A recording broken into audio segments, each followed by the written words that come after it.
মোৰ এটা ব্যক্তিগত সংশয় মাধৱ গুৰু আমাৰ প্ৰথম অৱস্থাত কৰ্মকাণ্ডীয় আছিলে তেওঁ শেষত শংকৰদেৱৰ ওচৰতে শৰণাগত হ'ল সেইজন মাধৱ গুৰুৱে গাইছে শ্ৰীমন্ত শংকৰ হৰিভকতৰ জন জন কল্পতৰু তাহান্ত বিনাই নাহিনে আমাৰ পৰম গুৰু সেইজন নাম ঘোষাৰে বৰ্তমান সমাজত দেখা যায় শিৱ মন্দিৰত আই সমস্ত বা বাপ সমস্তই সেই ফাকি ঘোষাৰে গায় আৰু বা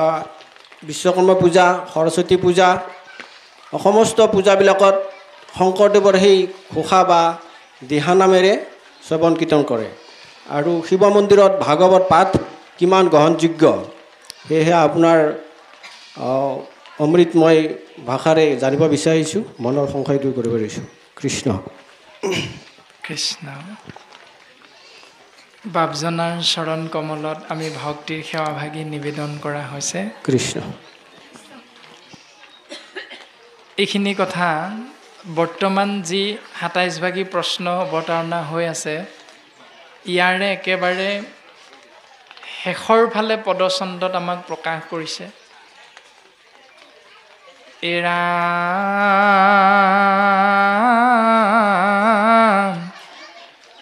শুনা সভা শুনা সাৱধানে আবে সবে সভা সদ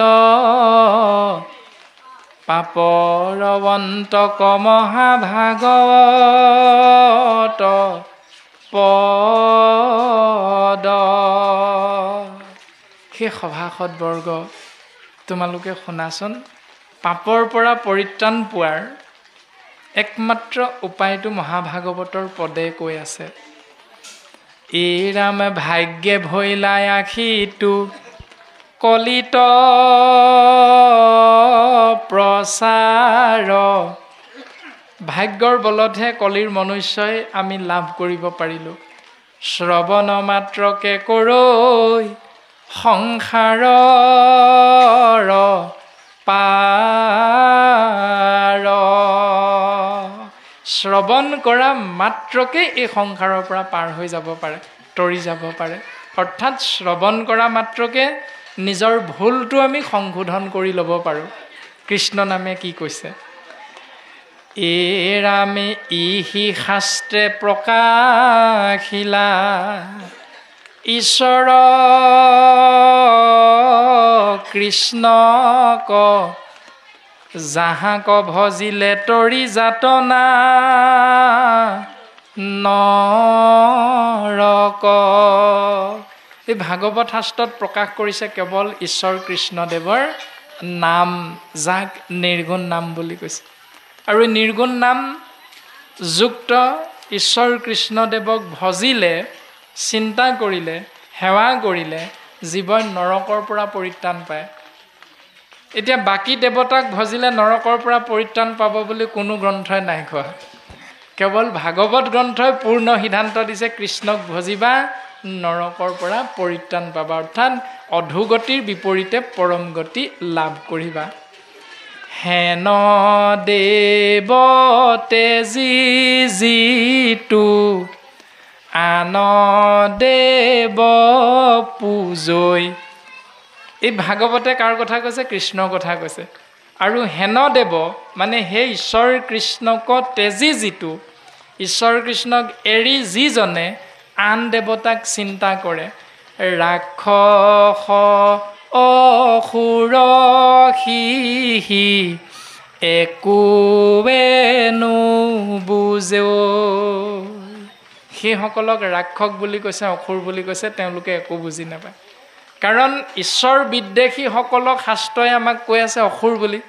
অসুৰসকলহে ঈশ্বৰ বিদ্বেষী কংস ঈশ্বৰ বিদ্বেষী হিৰণ্যকশিপুৰ ঈশ্বৰ বিদ্বেষী হিৰণ্যাক্ষ ঈশ্বৰ বিদ্বেষী সেইকাৰণে ঈশ্বৰক কৃষ্ণক যিসকলে নভজে কৃষ্ণক যিসকলে চিন্তা নকৰে শাস্ত্ৰই কৈছে তেওঁলোকে অসুৰ জাতি তে আমি যদি ঈশ্বৰ কৃষ্ণক এৰি অন্য দেৱতাক চিন্তা কৰোঁ তেতিয়াহ'লে আমাক শাস্ত্ৰ অসুৰ বুলি ককৰ্থনা কৰিছে তাৰ পাছত সিদ্ধান্ত দিছে আন দেৱ এৰে কৰৈ কেশৱক সম জানিবা সিজন পাতকী পৰম আন দেৱ এৰে কৰৈ কেশৱক হম আন দেৱতাক এৰি কেশৱ মানে কৃষ্ণক সমান কৰা বাক্যটোৰ অৰ্থটো ভাল ধৰণে প্ৰকাশমান নাই হোৱা আন দেৱতাক এৰি কৃষ্ণক সমান কৰা বাক্যটোৰ অৰ্থ হয়তো প্ৰকাশ নাই হোৱা ইয়াত গুৰুজন বস্তুৱে সুন্দৰ এটি শব্দ ব্যৱহাৰ কৰিছে এৰে এৰে মানে হ'ল অসমীয়া ব্যাকৰণত আমি সকলোৱে বিদ্যালয়ত পঢ়োঁতেই পাইছিলোঁ বিভক্তিৰ বিষয়ে বিভক্তি হ'ল 7টা এৰে ৰে দি দ্বাৰা এই 7টা বিভক্তিৰে তৃতীয় বিভক্তি হ'ল এৰে অৰ্থাৎ ৰে দি দ্বাৰা ইয়াৰ অৰ্থটো হ'ল লগত সৈতে বা তুলনা কৰা অৰ্থাৎ এই বাক্যশাৰীত গুৰুজন বস্তুৱে এৰে তৃতীয় বিভক্তি ব্যৱহাৰ কৰিছে তৃতীয় বিভক্তি ব্যৱহাৰ কৰি সুন্দৰভাৱে আমাক উত্তৰ দিছে আন দেৱ এৰে অন্য দেৱতাৰ লগত কেশৱক কৰে হম ঈশ্বৰ কৃষ্ণক সমান কৰে যিসকলে জানিবাহা সিজন পাতকী পৰম সেইসকল পৰম পাপী বুলি কৈছে শিৱ মন্দিৰত শিৱগীতা পাঠ কৰাটো অপৰাধ নহয় বিশ্বকৰ্মা মন্দিৰত বিশ্বকৰ্মা পূজাৰ দিনা বিশ্বকৰ্মাৰ মন্ত্ৰ উচ্চাৰণ কৰাটো ভুল নহয় সেইটো তেওঁলোকৰ চিন্তা কিন্তু তাত গৈ কৃষ্ণ নাম আশ্ৰয় কৰাটো শাস্ত্ৰই ভুল বুলি সিদ্ধান্ত দিছে আৰু ভাগৱতৰ পদে এনেকৈ কৈছে যে আন দেৱ অন্য দেৱতাৰ সৈতে কৃষ্ণক যদি সমান কৰা জানিবাহা সিজন পাতকী পৰম সিজন পৰম পাপী তেওঁলোকৰ অৱস্থাবিলাক কি হ'ব শৈবেক বিস্থাৰ কীট জন্মে জন্মে মৰি অৰ্জুনতো গীতাত কহিলা দেৱ হৰি গীতা জ্ঞান কোনে কাক দিছিল কৃষ্ণই অৰ্জুনক দিছিল আৰু সেই গীতা জ্ঞানত কৈছে হে অৰ্জুন এনেকৈ মিখলাই কৰা পূজা ঘোঁৰাৰ শৃংগাৰতে সুখ নাই কটি ভাংগে তাৰ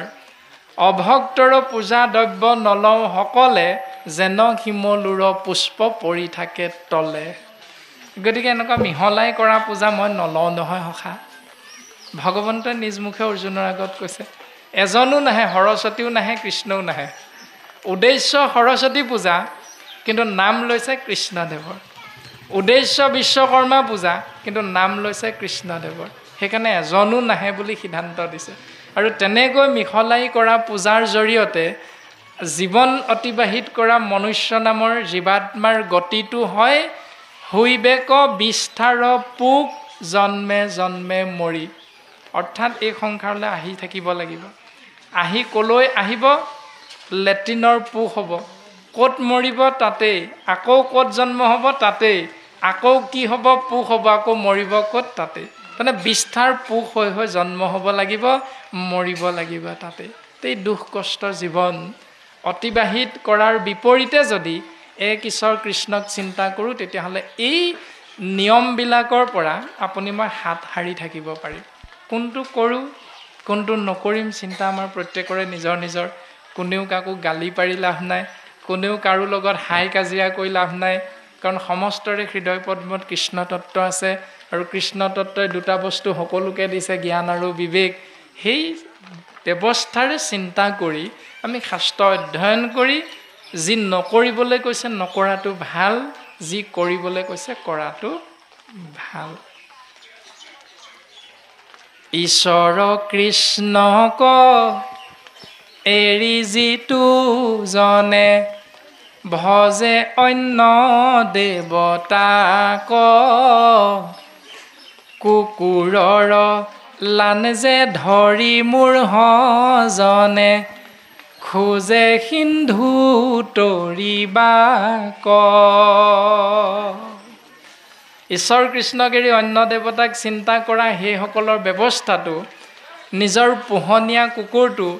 ভৰ বাৰিষা ব্ৰহ্মপুত্ৰ বা সাগৰত যদি পাৰৰ পৰা দলি মাৰি দিওঁ দি সেই নিজেও পানীলৈ জাপ মাৰি দি কুকুৰটোৰ নেজডালত ধৰি ভৰ বাৰিষা ব্ৰহ্মপুত্ৰখন পাৰ হ'বলৈ চেষ্টা কৰাটো শুদ্ধ নে অশুদ্ধ? পাৰ হ'ব পাৰিমনে? কেতিয়াও নোৱাৰোঁ। গতিকে কৃষ্ণক এৰি আন দেৱতাক ভজনা কৰা নিয়মটো হ'ল সেইটো, যি সংসাৰৰ পৰা তৰিবলৈ তেনেকুৱা সৰু সৰু নিয়মবোৰ পালন কৰাটো শাস্ত্ৰই আমাক নাই কোৱা। এটা সুন্দৰ মসৃণ পথ দিছে, সেইটো হ'ল ঈশ্বৰৰ নাম আশ্ৰয় কৰা। আৰু সেই নাম ৰূপী নৌকাৰ জৰিয়তেহে এই সংসাৰৰ পৰা তৰি যাব পাৰিবা।